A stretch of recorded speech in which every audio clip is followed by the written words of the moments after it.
Saudações, sou Carlos Oliveira e hoje no canal Pergunte ao Carlão nós iremos dar continuidade ao nosso curso de teologia.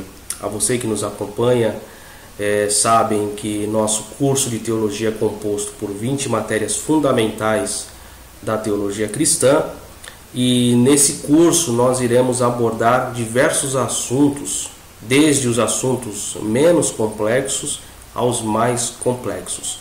Na nossa primeira aula nós estudamos hermenêutica e se você não acompanhou essa aula eu peço para que você retorne e assista do início o nosso curso de hermenêutica, as 3 primeiras videoaulas do nosso curso de teologia. E hoje nós vamos dar continuidade ao nosso curso teológico tratando da matéria método de estudo da Bíblia ou métodos de estudo bíblicos. E para a nossa aula de hoje, eu sempre recomendo algumas obras e a Bíblia que eu utilizo é a Bíblia de Estudo de Genebra e eu recomendo também alguns livros e no decorrer dos slides os irmãos que nos acompanham ou aqueles que nos acompanham terão a oportunidade de observar melhor as obras que nós recomendamos aqui para que você possa aprimorar ainda mais, não só através da videoaula, como também adquirindo material que é fundamental para a leitura. E para nós iniciarmos bem, então vamos começar aqui mudando o slide e vamos iniciar com uma introdução à estruturação bíblica de um modo geral. Como vocês podem ver, a Bíblia é composta por 1189 capítulos e tem como versículo-chave João 3,16 e os assuntos tratados na Bíblia são diversos, desde a criação, degeneração, restauração, pecado, salvação, enfim, uma infinidade de assuntos e tem como sua palavra-chave Deus, se assim podemos dizer como palavra, ok? A Bíblia é de origem grega, o termo Bíblia é de origem grega que significa rolo pequeno ou rolo de papiro pequeno ou pequeno rolo de papiro, diminutivo de biblos, que é folha de papiro preparada para a escrita. E o termo Bíblia foi usado pela primeira vez pelo patriarca de Constantinopla, João Crisóstomo, entre 398 a 404 ano da nossa era. Portanto, a Bíblia é constituída de uma pequena biblioteca, onde nessa biblioteca, na Bíblia cristã, são 66 livros. Em outras tradições, nós observamos outros livros, com os acréscimos dos livros apócrifos, não canonizados, e ela é dividida entre Antigo, com 39 livros, e Novo Testamento, com 27 livros. E esses livros foram escritos em aproximadamente num intervalo, num espaço histórico de 1600 anos, por mais de 40 autores, de diferentes etnias, de diferentes regiões, de diferentes culturas e de diferentes épocas, né? Que é muito importante nós termos consciência disso, e isso nós abordamos com mais precisão, com mais profundidade na matéria de hermenêutica, ok?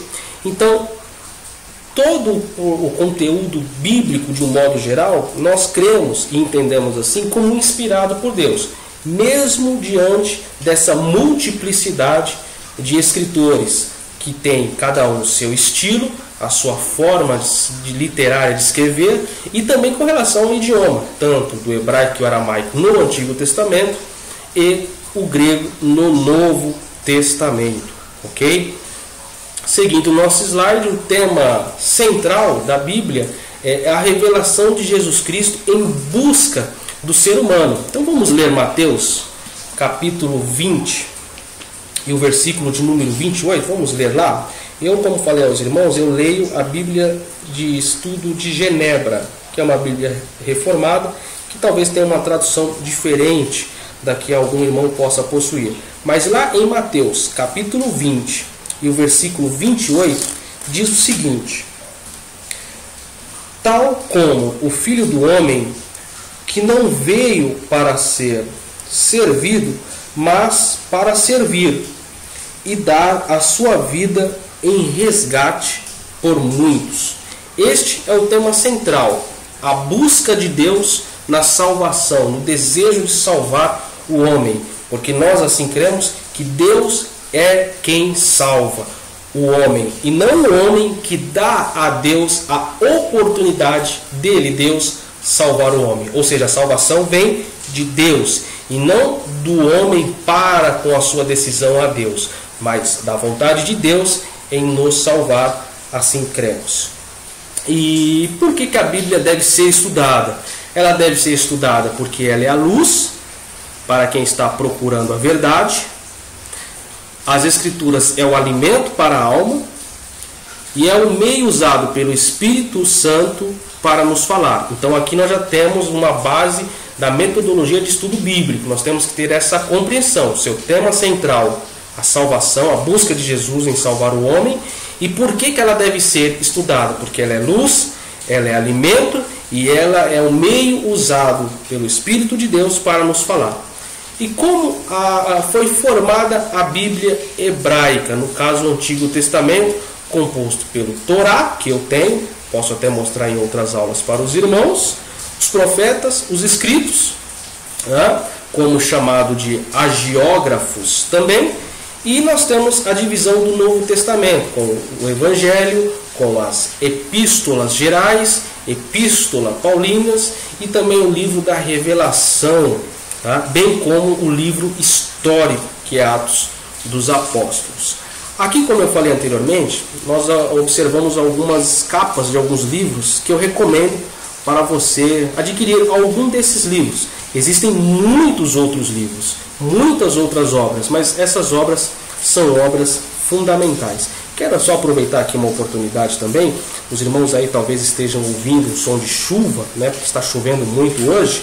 E quero aproveitar para dizer e mandar um abraço para o nosso irmão Fábio Rodrigues, do curso de hebraico. Então, os irmãos que desejarem aprender, se aprofundar mais nessa questão do hebraico, como eu estou citando aqui do Antigo Testamento, procure o Fábio. Ele faz parte do nosso grupo lá do WhatsApp. E com certeza ele é um perito em Antigo Testamento, perito mesmo em Antigo Testamento.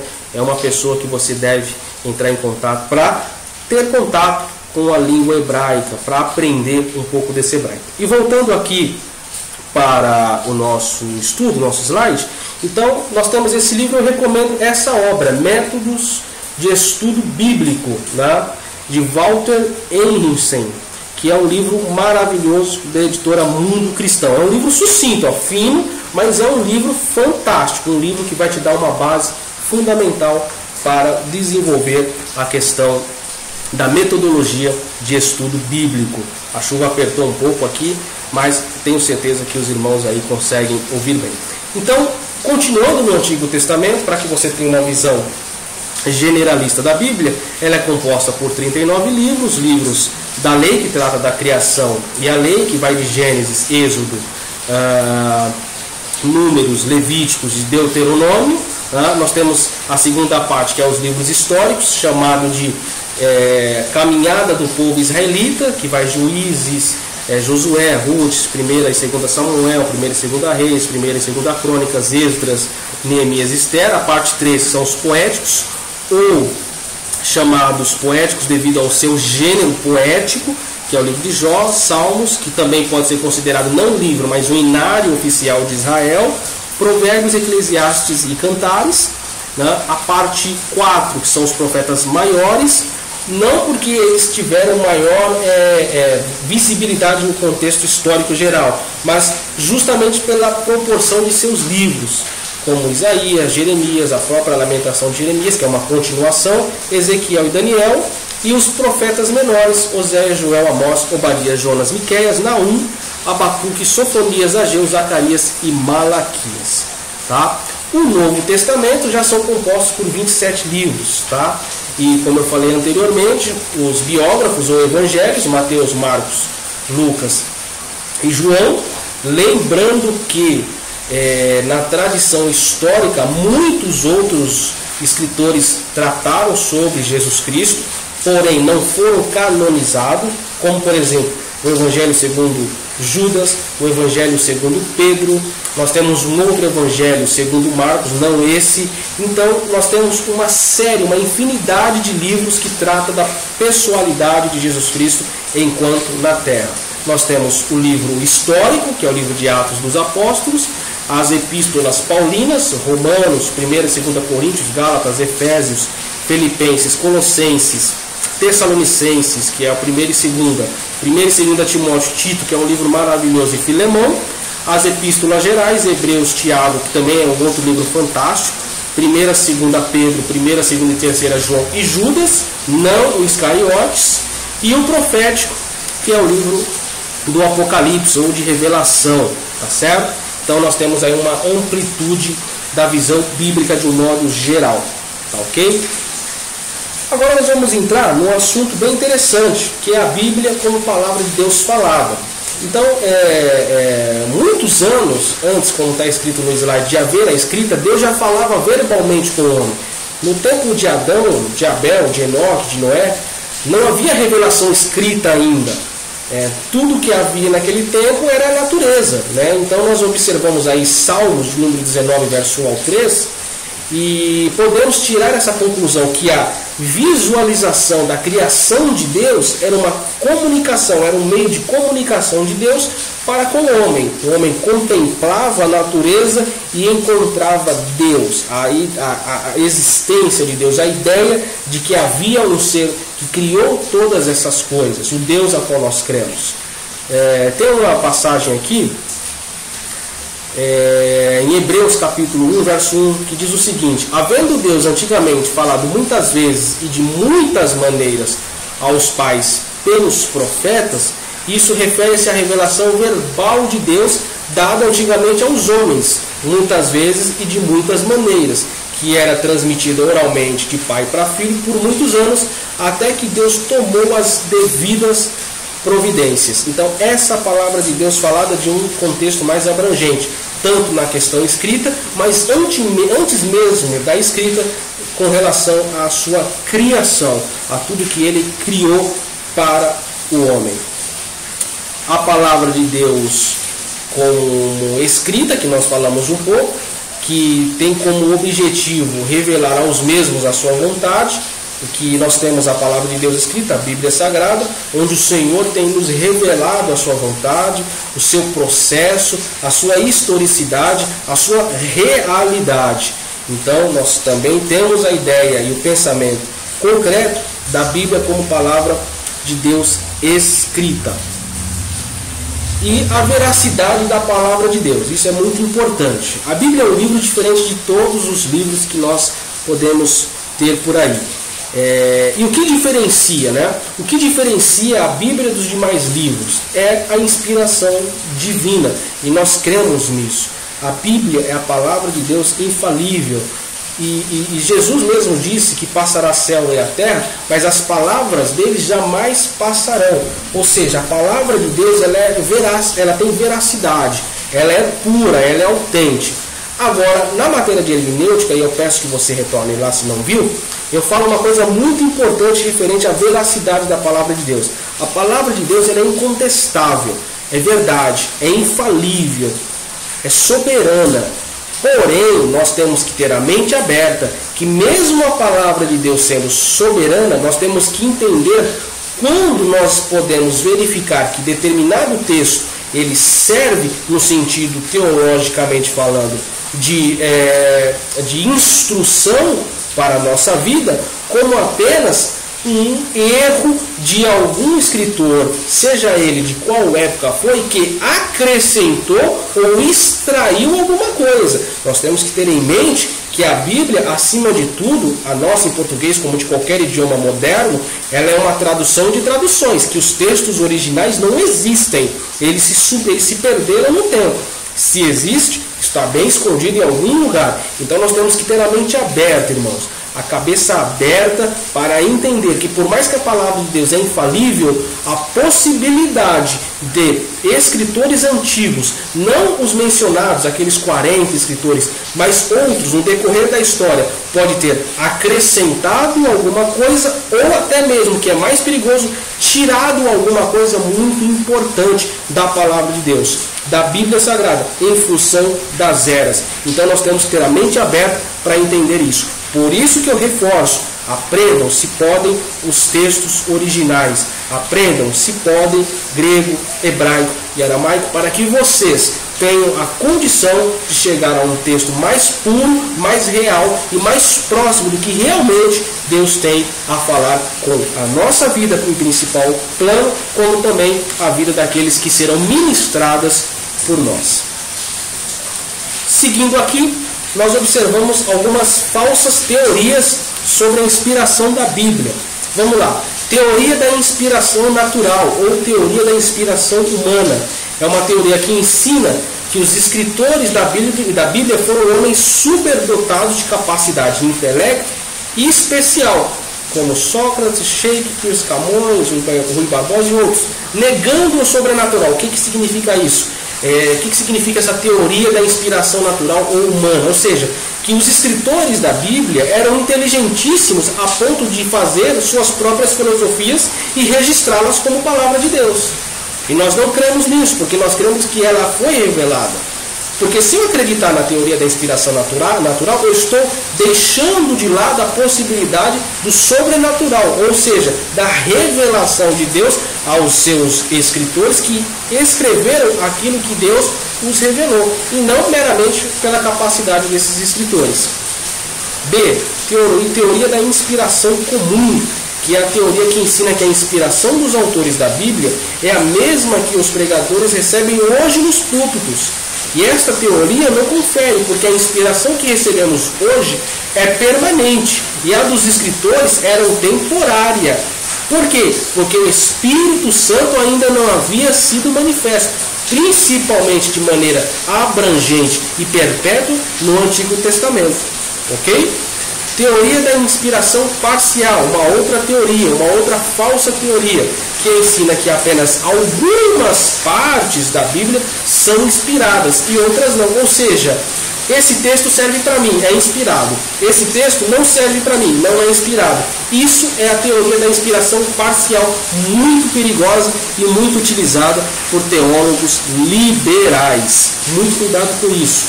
Teoria do ditado verbal, que é a teoria que ensina que a inspiração da Bíblia é só quando as palavras quanto as palavras vão sendo deixadas dentro de uma estrutura hermenêutica ou exegética no seu lugar correto, ou seja, do estilo do escritor, que é independente, ou seja, das diferenças de estilo de cada escritor. Então essa é uma outra falsa teoria do ditado verbal. A pessoa ela fala e escreve coisas completamente distintas. Uma coisa é a palavra falada, outra é o que ela rediz, o que ela escreve. Uma outra teoria é a teoria da inspiração das ideias, que é uma teoria que ensina que são inspiradas apenas as ideias e não as palavras da Bíblia, que ficaram a cargo dos escritores, que também, parecida com a questão da inspiração parcial, é muito também utilizada pelos teólogos liberais nos dias de hoje. A teoria correta da inspiração da Bíblia é aquela que ensina que toda a Bíblia é igualmente inspirada por Deus e que os escritores não foram apenas robôs, máquinas, mas houve cooperação vital e continua entre eles e o Espírito Santo que os capacita a desempenhar determinada função. E é isso que nós cremos e é por isso que nós cremos na inspiração da palavra de Deus. Com relação a uma outra questão importante, com relação às maneiras erradas do emprego bíblico. E maneiras erradas do emprego bíblico nós conseguimos observar nesse livro aqui que nós falamos de Walter Henriksen, da editora Mundo Cristão.